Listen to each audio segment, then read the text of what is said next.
Instrument protection criteria groups classify gases based on their potential to damage detectors and monitoring equipment in hazardous areas. There are 4 groups: Group A, Group B, Group C, and Group D. Group A includes flammable gases that can cause damage to sensors due to polymerization or corrosion. Group B includes flammable gases that can cause damage to sensors due to condensation or clogging. Group C includes non-flammable gases that can cause damage to sensors due to poisoning or interference. Group D includes flammable or non-flammable gases that do not pose significant risks to sensors. Acetylene is classified as Group A because it is highly flammable and can polymerize, which can damage sensors. Polymerization is a chemical process where small molecules combine to form larger molecules, creating a buildup that can interfere with sensor function. Hydrogen is classified as Group B because it is highly flammable and can condense, which can block sensors. Condensation occurs when a gas changes into a liquid, and this liquid can accumulate and obstruct the sensor's ability to detect gases. Carbon monoxide is classified as Group C because it is non-flammable but can poison sensors, interfering with their ability to detect gases. Sensor poisoning refers to the deactivation of the sensor's active sites due to chemical reactions with the gas. Acetone is classified as Group D because it is flammable but does not pose significant risks to sensors. It does not typically cause polymerization, condensation, or poisoning. Understanding instrument protection criteria groups is essential for selecting appropriate gas detection equipment and ensuring accurate measurements. It helps to protect against sensor damage and to maintain the reliability of gas detection systems. For hazmat technicians, understanding the instrument protection criteria is especially important. It enables them to choose the appropriate gas detectors and monitoring equipment for different hazardous atmospheres. It also helps them protect against sensor damage and ensure accurate measurements, as well as maintain the safety and reliability of gas detection systems. When selecting a gas detector, it is essential to consider the instrument protection criteria group of the target gas. This will help ensure that the detector is compatible with the gas and will provide accurate and reliable measurements. It's important to know that sensors can be affected differently by various gases based on their operating principle and materials. Electrochemical sensors, for instance, rely on chemical reactions to detect gases and are thus susceptible to poisoning. Catalytic sensors, which measure the heat generated by the combustion of a gas, can be affected by substances that inhibit or promote combustion. Optical sensors, such as infrared sensors, can be affected by substances that absorb or scatter light. For acetylene, the primary concern is polymerization. Acetylene molecules can react with each other to form long chains, which can deposit on the sensor surface and block access to the active sensing elements. This can lead to a decrease in sensitivity and eventually to sensor failure. For hydrogen, the main issue is condensation. Hydrogen can condense at low temperatures, forming a liquid film on the sensor surface. This film can block the diffusion of other gases to the sensor, leading to inaccurate readings. For carbon monoxide, the concern is poisoning. Carbon monoxide can bind to the active sites on the sensor, preventing it from detecting other gases. This can lead to a complete loss of sensitivity. For acetone, the risks are relatively low. Acetone is a volatile organic compound that can be detected by a variety of sensors. However, it does not typically cause polymerization, condensation, or poisoning. The instrument protection criteria groups are based on the potential for these types of damage. The specific gases that are included in each group are determined by laboratory testing and field experience.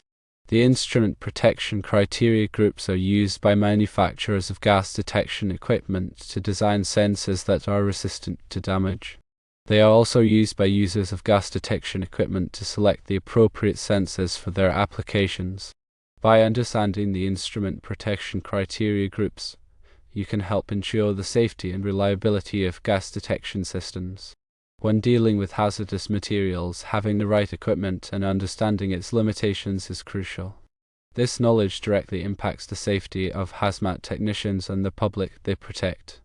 In addition to the specific gases mentioned, there are many other gases that are classified according to instrument protection criteria groups. Some examples include ammonia, chlorine, hydrogen sulfide, and methane. Ammonia is classified as Group B because it can condense and block sensors. Chlorine is classified as Group C because it can poison sensors. Hydrogen sulfide is classified as Group C because it can poison sensors. Methane is classified as Group D because it does not pose significant risks to sensors. The instrument protection criteria groups are constantly being updated as new gases and sensor technologies are developed. It is important to stay up to date on the latest information to ensure that you are using the appropriate gas detection equipment.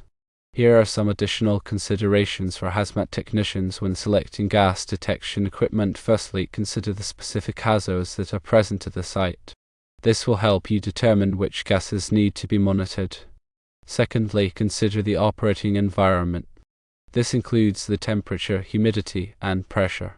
Thirdly, consider the type of sensor that is best suited for the application. There are a variety of sensor types available, each with its own advantages and disadvantages. Fourthly, consider the accuracy and reliability of the sensor. This is especially important for applications where the consequences of a false alarm or a missed detection could be severe. Fifthly, consider the ease of use and maintenance of the equipment. This is important for ensuring that the equipment is properly used and maintained. Sixthly, consider the cost of the equipment. This is important for balancing the need for safety with the available budget.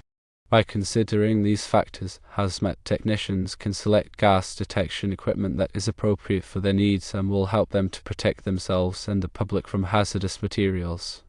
Furthermore, regular calibration and bump testing of gas detection equipment is essential to ensure its accuracy and reliability.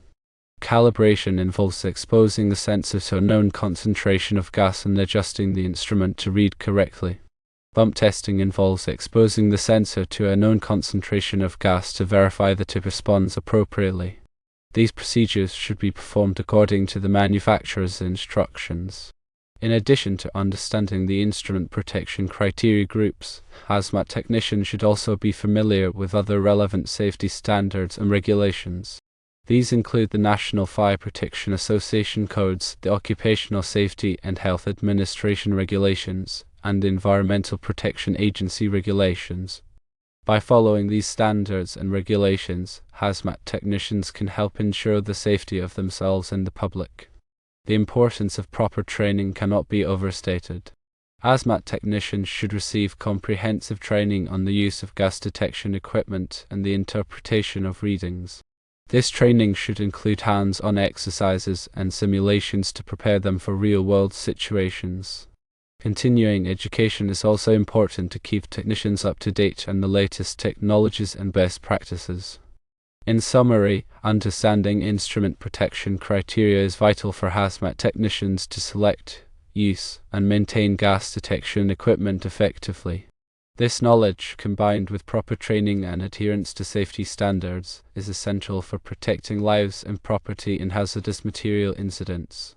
The ability to accurately identify and quantify hazardous gases is a cornerstone of hazmat response, and a thorough understanding of instrument protection criteria is a key component of that ability. Remember, the information provided here is a general overview.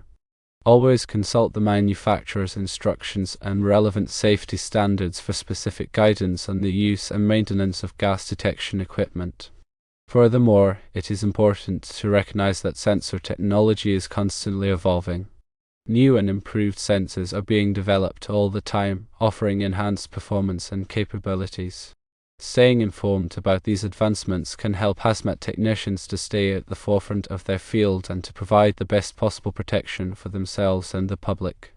In addition to the technical aspects of gas detection, it is also important to consider the human factors involved. Hazmat technicians often work in stressful and dangerous environments, and it is essential to have systems in place to support their well-being. This includes providing adequate rest and hydration, ensuring proper communication, and promoting a culture of safety. By addressing both the technical and human aspects of hazmat response, we can create a safer and more effective system for protecting our communities from hazardous materials.